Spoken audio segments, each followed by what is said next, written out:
Get into the car. Let me deal with her. Get your hands off of me! Calm down, ma'am. I won't go! Leave me alone! By the time the string lights flickered against the dark, Zara Williams had already counted the minutes until she could disappear. She didn't hear the car. Nobody did. They felt it.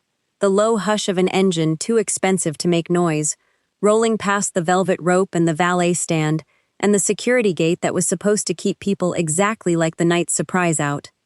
The chatter at the candlelit tables thinned. A jazz quartet missed a beat and pretended it hadn't. Then the black sedan stopped where no car was allowed to stop, and the rear door opened, and a man in a charcoal suit stepped out into a plaza full of people who suddenly forgot what they were saying. He was tall, unhurried, jet black hair swept back from a face that didn't bother to smile. A silver watch caught the light as he moved. He passed the heiresses in their champagne silk. He passed the men in tailored navy who straightened when they saw him, ready to be noticed. He walked past all 200 guests, like they were the centerpiece flowers, pretty, arranged, and entirely beside the point. He stopped in front of the one person nobody at that reunion had come to see. Zara stood frozen with a silver tray balanced on her palm, an apron knotted at her waist, a half-poured flute of champagne sweating in her grip. She looked up at him, at Min-soo, the boss who had taken her business proposal 3 days ago and set it on his desk without a single word, and her heart slammed sideways. He reached out and lifted the tray out of her hands. Then, in a voice pitched only for her but somehow heard by every soul in that silent plaza, he said, "You're late for your own restaurant, Miss Williams." Somewhere near the head table, a manicured hand lost its grip and a glass tipped, rolling in a slow half-circle without breaking. 200 people remembered, all at once, how to be afraid of being wrong. And the woman in the cream gown who had spent the last hour calling Zara her little waitress went the color of the tablecloth. Less than 20 minutes earlier, Zara had been hiding behind the catering tent, biting down on her sleeve so no one would hear her cry. Welcome to Shanty Love Stories, where the quiet ones always get the last word. If your heart is already racing, do this real quick. Hit subscribe and drop a single emoji in the comments, so I know you're riding with me tonight. I read every one, and I'd love to know whose corner of the world this story is reaching. But before the door opens, before the deed changes hands, before the girl in the apron becomes the name on the building, you have to go all the way back to the morning Zara walked into Min-soo's office with shaking hands and a dream nobody believed in. The morning Zara Williams walked into Min-soo's office, she had rehearsed the first sentence 40 times in the elevator and forgotten all of it by the time the doors slid open. His office took up the corner of the 42nd floor, all glass and gray light. The city stretched out below like something he owned and had simply chosen not to look at. He was at his desk when she came in, pen moving across a document, jet black hair swept back, a silver watch loose at his wrist. He did not look up. He almost never looked up. In the 8 months she had worked under him as a junior coordinator, Zara had counted maybe a dozen times he'd met her eyes, and every one of them had felt like standing too close to a window in a high wind. She held the folder against her chest like a shield. Inside it was everything. 3 years of saved tips, 2 years of recipes scribbled on the backs of receipts, projected costs, a location, a name, the Williams table. Her mother's recipes turned into a real place, with a door that opened and a sign that stayed lit. She had stayed up until 4 in the morning, making the numbers neat, making the binding clean, making it look like the work of someone who belonged in a room like this. "Mr. Min-soo," she said. Her voice came out smaller than she'd planned. I know this isn't really my place, but I put together a proposal, a restaurant concept. I think there's a real gap in the market for it, and I'd be grateful if you'd just look. Whenever you have a minute. There's no rush." He stopped writing. For one held breath she thought he might say something. He set the pen down, lifted his eyes to the folder she was holding out across the desk, not to her, to the folder, and took it. His fingers were careful. He turned it once, read the cover, and she watched his face for the smallest thing. A flicker, a crease, anything. There was nothing. He placed the folder on the corner of his desk, squared its edges against the wood with 2 fingers, and picked his pen back up. "Thank you, Miss Williams." That was all. "Thank you, Miss Williams." 4 words, dropped flat onto the floor between them. He returned to his document as if she had handed him a memo about the printer. Zara stood there a moment longer than she should have. waiting for the rest of a sentence that was never coming. Then she said, "Of course," in a bright, dead voice, and walked out, and made it all the way to the stairwell before her eyes spilled over. She pressed the back of her hand to her mouth. Stupid, she told herself. Stupid to think a man who looked through people like glass would see anything in her at all. What she didn't see, because she was already gone, was that Min-soo set his pen down a second time, that he looked at the closed door for a long moment, and that he did not in fact leave the folder squared on the corner of his desk. He picked it up, opened it to the first page, and began, very slowly, to read. By noon she had cried it out and folded it down small, the way she always did, into a place behind her ribs, where she kept the other things she couldn't afford to feel during business hours. She ate her lunch standing in the break room and didn't taste it.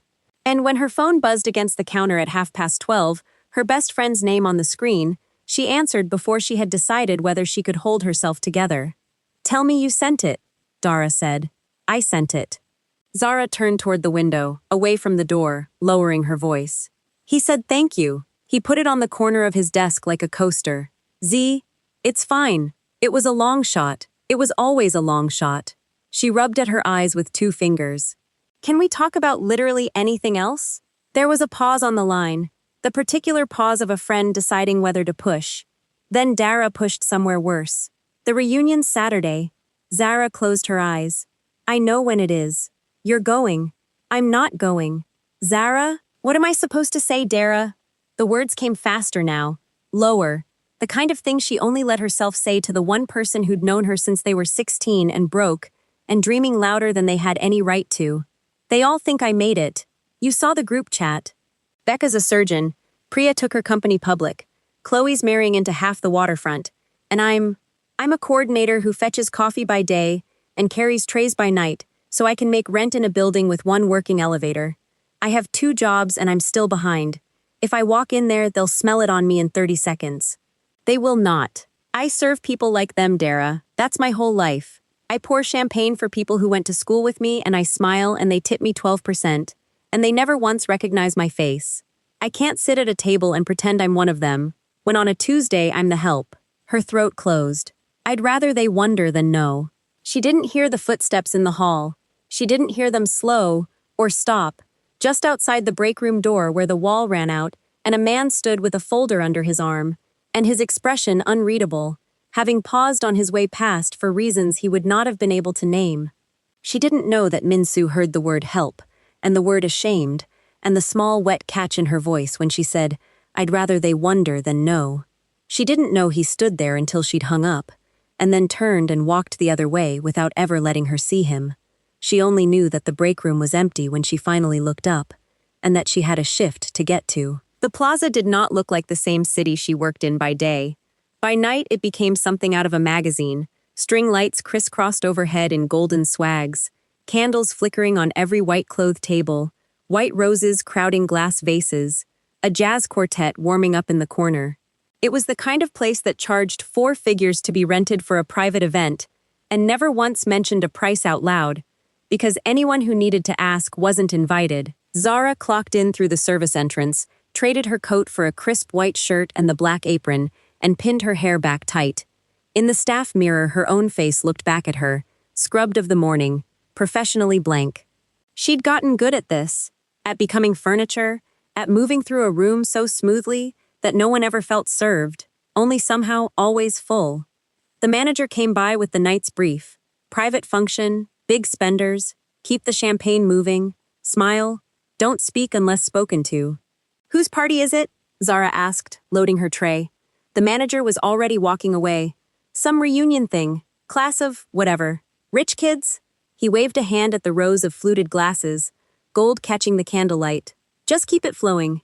The word reunion landed somewhere in her chest and slid off before it could take hold. There were 100 reunions in a city this size. 1,000. She lifted the heavy tray, set her shoulders, fixed her face into the pleasant nothing the job required, and pushed through the doors out into the warm light and the murmur of arriving guests. For the first few steps, she didn't look at faces. You learned not to. In this work, you looked at glasses, at empty hands, at the small gestures that meant over here. She glided between the tables, lowering the tray, the champagne lifting away 2 flutes at a time, Thank you. Of course. Enjoy. The music swelled, the plaza filled, the light was beautiful, and the people were beautiful, and she was a pair of hands moving among them, invisible, exactly as she wanted to be. Then a woman laughed somewhere to her left, a bright, performed laugh she had heard 10,000 times across a high school cafeteria, and Zara's whole body went cold before her mind even caught up. She turned her head. She didn't mean to. The tray tilted a half-inch, and she steadied it on instinct. Becca was by the windows in surgical precise jewelry, telling a story with her hands. Priya stood near the quartet, in emerald silk, a glass of something amber catching the light. There was Marcus, heavier now, laughing too loud. There was the whole table of them, the ones from the group chat, the ones whose lives she had refused to stand next to, and they were here, all of them, glittering under the same string lights she was carrying champagne beneath. She had not skipped the reunion. She had walked straight into the middle of it carrying a tray. For one endless second, Zara could not move. The candlelight, the music, the white roses, the laughter, it all went very far away, and very loud at the same time. She thought, distantly, that she should put the tray down. She thought she should turn around and walk back through the service doors and quit on the spot and never come back. She thought of her mother's recipes in a folder, squared neatly on the corner of a desk, by a man who had not bothered to read them. She thought, don't let them see you. Don't you dare let them. Oh my God. The voice cut clean across the plaza, sweet as poured sugar, loud enough to turn heads. Is that Zara? Zara Williams? Chloe. Of course it was Chloe. She was rising from the head table in a cream silk gown, the exact color of money, a glass held aloft, her smile wide and warm, and absolutely without mercy. The whole table turned. The conversations nearest them began to fold inward, the way conversations do when something interesting is about to be torn open. Everyone, you'll never believe it. Chloe pressed a hand to her chest as if overcome with emotion, her eyes shining with the particular joy of a hunter who has been handed a wounded thing. It's Zara, from our class. Oh, sweetheart, look at you. And then, turning to the whole party, her voice climbing bright and clear over the music, so that not one person could pretend they hadn't heard it. You guys, this is so sweet. Zara's our waitress tonight. The plaza did not go silent the way it would later, when the car came, but something rippled through it, a turning of heads, a lowering of glasses, the soft, cruel hush of a crowd leaning in. Zara stood in the center of the golden light she had spent her whole life serving from the edges of, a tray of champagne trembling in her hands. Every face she had been hiding from now fixed upon her at once. And Chloe, glowing, beckoned her closer with one manicured finger. Come here, honey. Don't be shy. We've got so much to catch up on. Pausey, subscribe and stay close, because this is only where it begins. Drop a heart in the comments and tell me the name of the town you're reading from tonight. I want to picture exactly where in the world this story found you. Zara's feet carried her forward, because not moving would have been worse. She crossed the space between the service edge of the plaza and the head table, the way you walk towards something you already know is going to hurt. Slow, careful, the tray balanced level, because the tray was the only thing in the world she still knew how to hold steady. There she is! Chloe sank back into her chair, arranging her cream silk around her like a queen settling onto a throne, and patted the air in front of her as though calling a dog to heel. The whole table had gone quiet and bright-eyed. Becca had stopped telling her story. Priya watched over the rim of her glass. Sit down. Oh no, of course you can't sit down. You're working. Silly me. She laughed, and a few of them laughed with her. The nervous laughter of people who weren't sure yet how cruel the night was going to get, but didn't want to be on the wrong side of it. Hi, Chloe, Zara said. Her voice came out even. She was proud of that. What can I get you? What can you get me? Chloe repeated it slowly, savoring it, turning it over for the table like a wine she wanted everyone to taste. God, listen to that. You know, I have to say, it's so brave. Isn't it brave? She looked around for agreement. Because I remember, you guys remember, Zara used to go on and on about her little restaurant, the recipes, the big dream, the whole thing. Remember that? She was going to have her own place. She pressed her fingertips to her sternum, mock tender. And here you are, in a place, sort of. The heat climbed Zara's neck. She kept her face still. It's so funny how things work out, Chloe went on, swirling her wine. Some of us built things. I mean, Becca's literally saving lives. Priya took her company public last spring. Priya, tell her about the bell. It was so moving. And then some of us are still... She gestured vaguely at the apron, the tray, all of it. Carrying drinks. At our own reunion. Which, by the way, you didn't even RSVP to, you naughty thing. Now I see why. She smiled. You were here the whole time. Someone at the next table tittered. Zara felt the sound land between her shoulder blades. Can I get you something to drink? She said again, quieter. Chloe tapped her lip. I'll have a Sancerre. Not the house one, obviously. The reserve. Your manager will know. And no ice. I don't know why people keep... Actually, you know what? Surprise me, but make it correct. She turned to Becca and said, in a stage whisper engineered to carry, we should tip her well. It's important to be kind to people in service. It builds character. Their character, I mean. Zara went and got the Sancerre. She brought it back on the tray, set it down at Chloe's place with steady hands, and stepped back. Chloe looked at the glass. Then she looked at Zara. And with the slow, deliberate grace of someone who has done this kind of thing before and enjoyed it, she reached out, hooked one finger around the base of the glass, and tipped it over. Pale wine spread across the white cloth and ran toward the edge in a thin sheet, dripping onto the cobblestones, onto the hem of Chloe's own gown, which she pulled back just in time. Oh no, Chloe said, without a trace of surprise. Look what... Oh, I'm so clumsy. Well, she lifted both hands away from the mess, like a surgeon stepping back from a table. She looked up at Zara and smiled, and for one moment the smile dropped just enough to show what was underneath it, the thing that had been there since they were 17. Clean that up, would you? That's sort of the job. The plaza had gone very quiet around their corner of it. Not the whole party. The music still played. Somewhere people still laughed. But the tables near enough to watch had stopped pretending not to. Becca was looking at her own hands. Priya's jaw had gone tight. Nobody said anything. Nobody ever said anything. Zara had learned that at 16 and relearned it every year since. The cruelty was never the worst part. The worst part was the silence of all the decent people who chose, in the moment, to be furniture. Zara looked down at the spreading wine. She looked at the napkin in her hand, and something in her chest that she had folded down small that morning, behind her ribs, in the place where she kept the things she couldn't afford to feel. Something there finally, quietly, reached the end of itself. She thought about setting the tray down. She thought about saying every true thing at once. She thought about her mother's hands and her mother's recipes, and the folder squared on the corner of a desk by a man who would never read it, and she felt her eyes sting, hot and humiliating, and she hated that more than anything, that she might cry in front of Chloe, here, now, after all this time. She bent to wipe the cobblestones, because that was the job, and because if she kept her head down they wouldn't see her face. And that was when the music stopped. It didn't fade. It stopped. Mid-phrase, like a needle lifted, the saxophone cutting off so abruptly that the silence rang. Conversations died in clusters across the plaza, one table going quiet and then the next, heads turning toward the entrance the way a field of grass turns under a sudden wind. Because past the velvet rope, past the valet stand, past the security gate that stood specifically to keep the uninvited out, a car had come through. A black sedan, long and low and so deeply polished it held the string lights in its surface like a second sky, rolled to a stop directly inside the plaza where no car was permitted to be. The two security men by the gate did not stop it.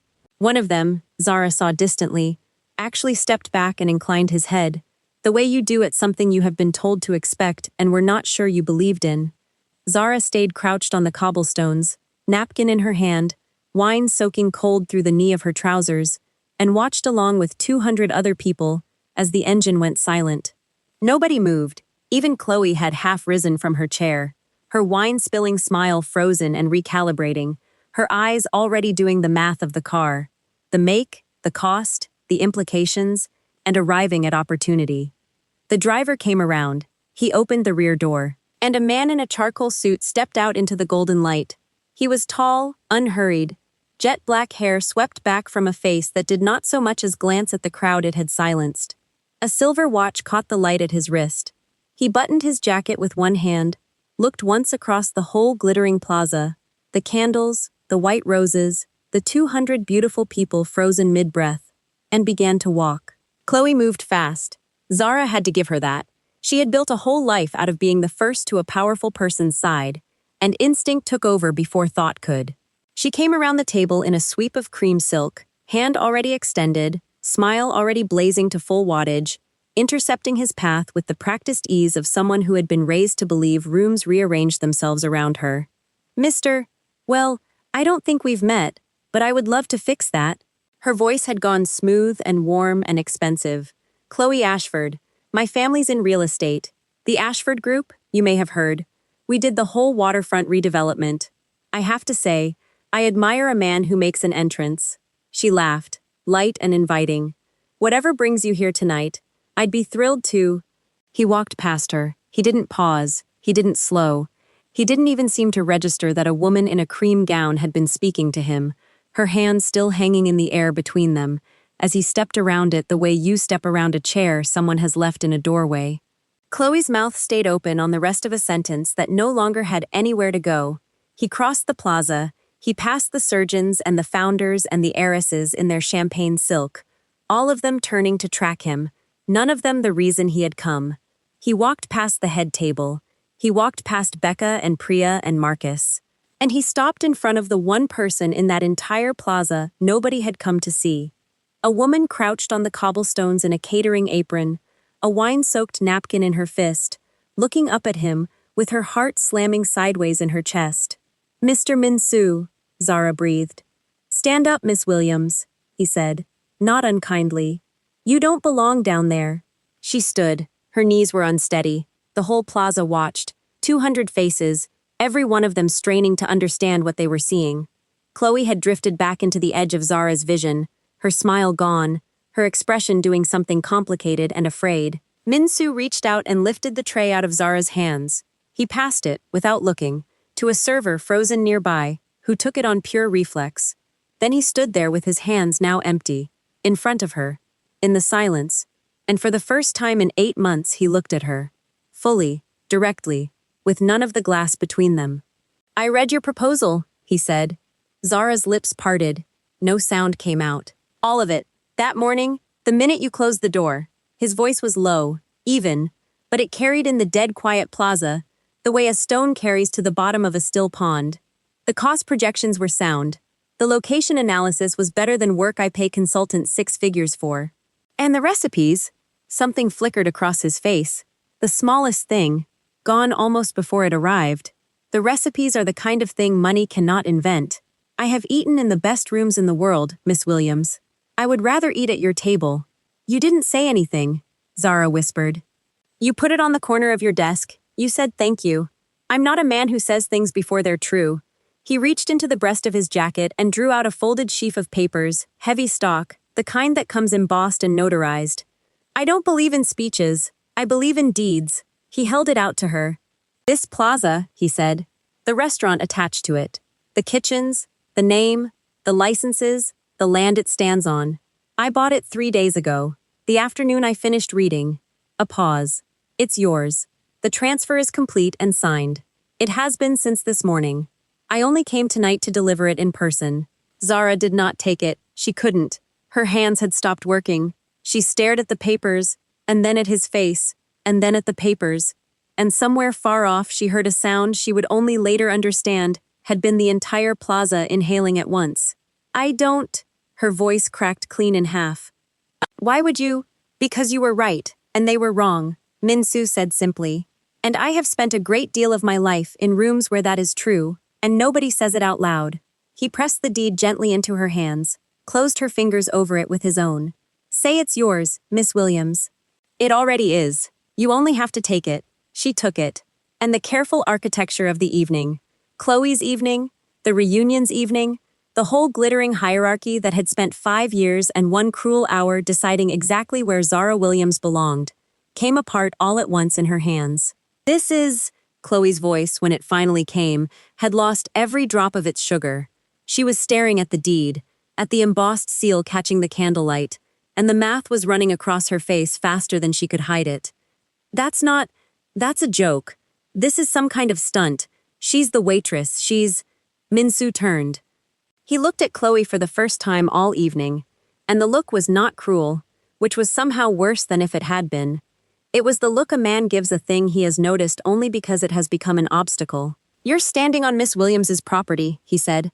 "All of you are here at an event held on land she now owns. As of this morning, she has every right to decide who remains on it." He glanced, mildly, toward the gate, where the two security men had already begun to drift inward, reading the room the way good security always does. "I'd suggest, Miss Ashford, that you ask her very nicely whether you may stay." The silence broke into 100 whispers at once. Chloe's face went through several colors and arrived, finally, at the chalk white of the tablecloth. She looked at Zara. For the first time in either of their lives, she looked at Zara the way you look at someone who has more power than you do. Searching, uncertain, suddenly small. "Zara," she started, and the name came out wrong, too soft, asking. "Zara, come on. We go way back. You know it was just fun. It was just—" Zara looked at her. She thought about the cafeteria at 16. She thought about 5 years of a group chat she muted and never left. She thought about the wine soaking cold through her knee, deliberately spilled. Clean that up, that's sort of the job. She thought about all the decent people who had chosen, every time, to be furniture. She didn't yell. She didn't even raise her voice. That, she would realize later, was the thing that frightened them most. "Security," Zara said quietly. "We'll see you out." They moved before she finished the sentence. Chloe made a sound, half protest, half plea, and then thought better of it, because the two men were polite, but they were also very large and entirely unbothered. And there is no dignified way to argue with that in front of 200 people who used to admire you. They escorted her toward the gate. Becca and Priya and the others rose in a confused, murmuring tide, unsure whether they too had been dismissed, gathering clutches and jackets, no one quite meeting Zara's eyes now, though one of them, Priya, paused as she passed, and said in a low voice that nobody else could hear, "It really was beautiful. The recipe idea. I always thought so." And then she was gone too. The plaza emptied in slow, stunned waves. The quartet, uncertain, did not resume. The candles burned low. The string lights swayed overhead, in a wind that had come up off the water, golden and indifferent, the same lights Zara had carried champagne beneath an hour ago, as a woman the whole world had agreed not to see. She stood in the middle of it now, holding a deed to all of it, and she could not stop the tears. But they were not the tears from the stairwell that morning. These were something else entirely. These were the tears of a thing folded small for too long, finally allowed to open. Minsu waited. He did not rush her. When she finally looked up, wiping her face with the back of her hand, laughing a little, wet and disbelieving, he almost smiled. "There's a great deal of work ahead," he said. "Hiring, permits. A soft opening before winter, if you want to catch the season. You'll need a partner who understands the numbers." He paused. "I happen to know one who's read your projections. Is that an offer, Mr. Minsu?" "It's a beginning." He extended his hand, not to shake. "Open, palm up, the way you offer a hand to help someone up out of a place they don't belong anymore." The car waited behind him, door open, the leather dark and quiet inside. "Come, Miss Williams, we have a restaurant to build. I don't believe you should walk out of your own plaza on foot." Zara looked at the apron knotted at her waist. She reached behind her, untied it, and let it fall onto the wine-stained cloth where Chloe had been sitting. Then she folded the deed carefully against her chest. Her mother's recipes, her own name, a door that would open and a sign that would stay lit, and she put her hand in his. She stepped into the car not as the help, not as the waitress, not as the girl the room had agreed not to see. She stepped in as the owner of everything the lights touched, as a woman whose dream had finally been read, as, the morning papers would soon call her, the founder and CEO of the most talked-about restaurant the city had seen in a decade. The door closed with the soft, expensive hush of an engine too dignified to make noise, and as the sedan rolled back out past the gate, past the velvet rope, past the place where her bullies stood watching on the wrong side of it now, Zara Williams looked once out the window at the golden plaza that was hers, and then turned to the man beside her. and finally, let herself believe it. If this one warmed your heart, do me a small kindness. Tap subscribe so the next story finds you too, and drop a comment telling me the exact moment you felt it turn. Was it the deed, the apron hitting the floor, or that open hand at the car door? And before you go, tell me where in the world you're watching from tonight. I read every single comment, and there's nothing I love more than saying hello and seeing just how far our little stories travel. So go on, say hi, and tell me your city. I'll be reading.